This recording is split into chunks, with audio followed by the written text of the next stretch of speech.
ఇటు నిర్మల్ జిల్లాలో అయితే భారీ వర్షాలు కురుస్తున్నాయి. దీంతో అక్కడ బైపాస్ వంతెన అయితే నీట మునిగినట్టుగా తెలుస్తుంది. దీనికి సంబంధించి పూర్తి అప్డేట్స్ మా ప్రతినిధి శ్రీనివాస్ అందిస్తారు. శ్రీనివాస్. శాలిని గడ్డన్న వాగు ప్రాజెక్టు విస్తృతంగా పరిశీలిస్తుంది.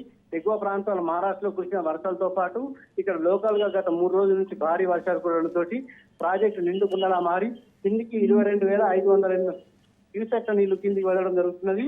అయితే ఈ అతి వర్షాలతోటి ఇక్కడ పంట నష్టంతో పాటు ఇక రైతుల కోసం చెప్పదనంటుంది.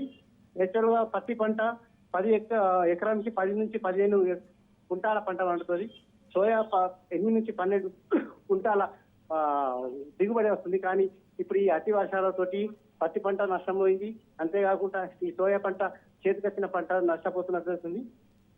కేంద్ర ప్రభుత్వం 5,382 రూపాయలు మద్దతు ధర ప్రకటించినా కానీ ఇక్కడ పంట పండించే పరిస్థితి లేదు. కనీసం పంటకు పెట్టిన కూలీలు కూడా వెళ్లే పరిస్థితి లేదని కనిపిస్తుంది. రైతులది వర్షాలు నిండా ఉంచినట్లు మనకు సమాచారం ఉన్నది. కూలీలు కూడా వెళ్లే పరిస్థితి ఇక్కడ కనిపిస్తలేదు. రైతుల కోసం అంతా ఇక్కడ కనిపిస్తుంది.